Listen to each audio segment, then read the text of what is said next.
Oh, I found it. Ah, The Rock. I knew at some point I'd come back to you on my channel. It felt like the right time to come back to the Greek god with his HBO series Ballers, now on home media. That ball you're holding is a collector's item. Really? Yeah. Let's do this. Spencer's taking the town by storm. You are a miracle worker.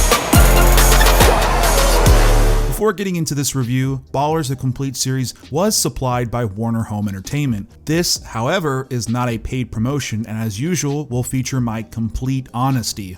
Ballers is a comedy drama television series released to HBO in the summer of 2015. It was created by Steven Levinson and ran for a total of 5 seasons or 47 episodes, with the series finale being released in the fall of 2019. Before getting into today's Lost and Found, big thanks to my Patreon supporters. As usual, Patreon is a great way to support the channel and receive special Patreon exclusive content. For as little as $1 a day, you can read on my YouTube exploration, or even for $5, experience some exclusive reviews and behind the scenes.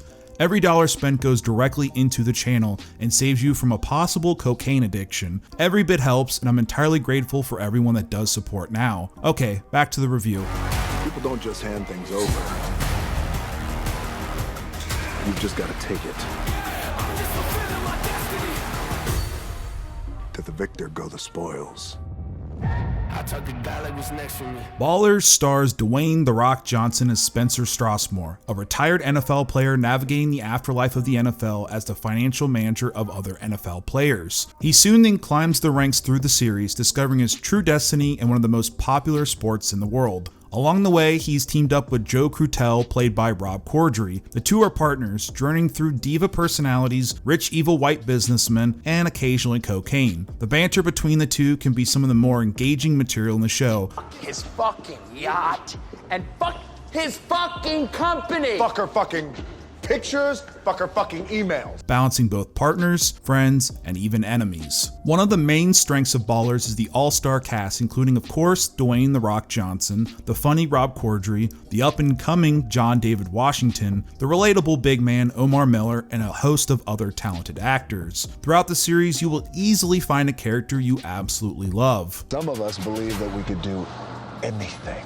Some of us believe we can. I know what guy I want to be. The biggest tackle of the series is one that's rarely ever talked about in life: the life after the NFL. One of the most glorious games on the planet rarely ever gets talked about afterwards. Each player gets to live their glory days and then go into hiding. Not every player becomes Tony Romo, a beloved analyst and personality. No, some go into hiding and have to fight their demons or struggle to find their true identity. Johnson Strasmore is that guy who, despite being a Hall of Fame player, can't seem to get a grasp on his life. For all of Johnson's accolades, it's stunning to me that the man doesn't receive more recognition for his role in the series.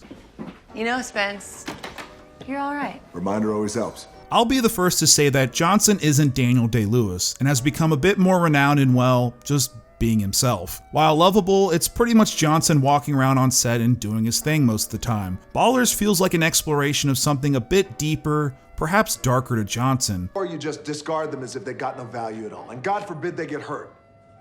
You know how I know this? Because I saw it. And because I lived it. His attempt at an NFL career through college is one of his most written failures, and this exploration of that feels like Johnson setting up an almost what-if scenario. While in reality he leads a life as a good guy, it's quite fascinating to see Strasmore be the complete opposite. Bring me to this shithole, it better be to offer me a deal and a huge check because you're wasting my valuable fucking time. Who the fuck are all these people? I don't even know. Better start knowing.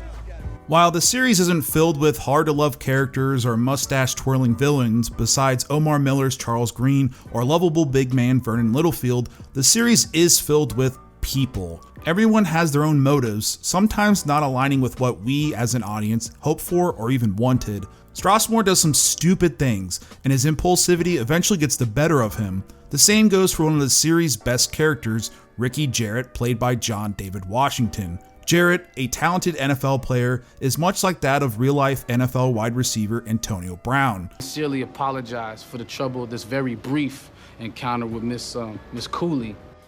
Brittany Taylor has accused you of rape. To that you say? No. She also has accused you of expressing yourself on her, just to be specific. That's ejaculating on her. Did you do that?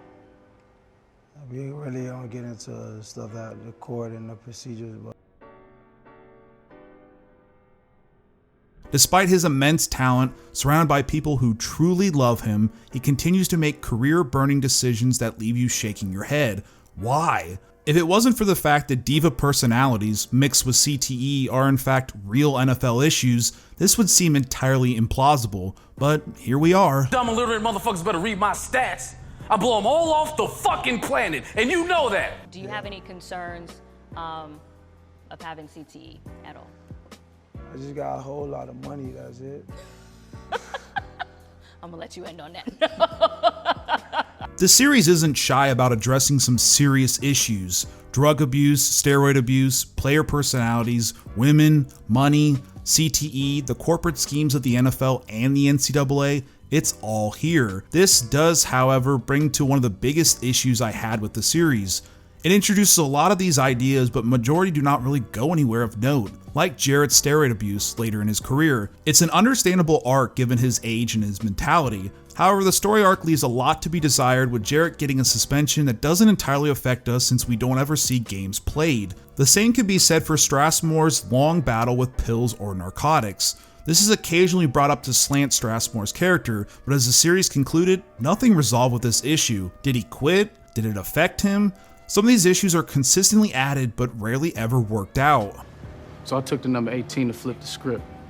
I swore a long time ago I'd never take the field wearing a jersey that didn't say anything but "fuck you, Dad." As previously mentioned, Ballers is a 5-season series. The first 3 seasons, the writing is quite good, but the last 2 seasons, you can tell the show ideas were running out. The show took a step back from Strassmore's afterlife of a football player and his journey as a financial tycoon and replaced it with extreme sports, gaming sports, and even more characters. This includes his heavyweight bout with the NCAA, A corrupt organization that has been rotting from the inside out for decades now, and you know it. which, cool in concept, becomes a rushed concept that doesn't quite deliver what is promised. The final season was probably the most disappointing. This is for your father, your brother, every guy who couldn't beat the league.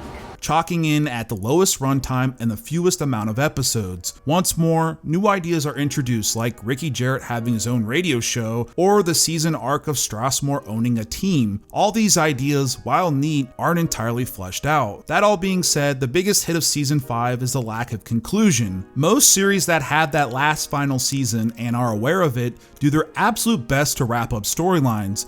Ballers did it in a way that almost felt half-assed. The opportunity of a lifetime. Well, that depends on what life you're talking about. So after all this whining and bitching of what Ballers did or didn't do, I do still recommend Ballers to just about anyone. The show is witty, and at times laugh out loud funny, and the approach to sports players or sports in general is like a hammer. It doesn't shy away from questioning why the NFL does this, or why a player makes this decision. It's also backed by perhaps the best performance of Dwayne Johnson's career as his sometimes lovable Okay. $500,000 for picks of a defensive tackle. Get the fuck out of here. Okay. Get out of here. sometimes you hate him Hall of Fame player. Well, you better start sharpening your machetes. Because I never fucking retreat. And that's how I like to operate. Viewers will have no problem finding themselves a favorite character in the series that isn't Johnson. No. Shut up. Just. That being said, my personal favorite character would probably be TTD. This one should do it then.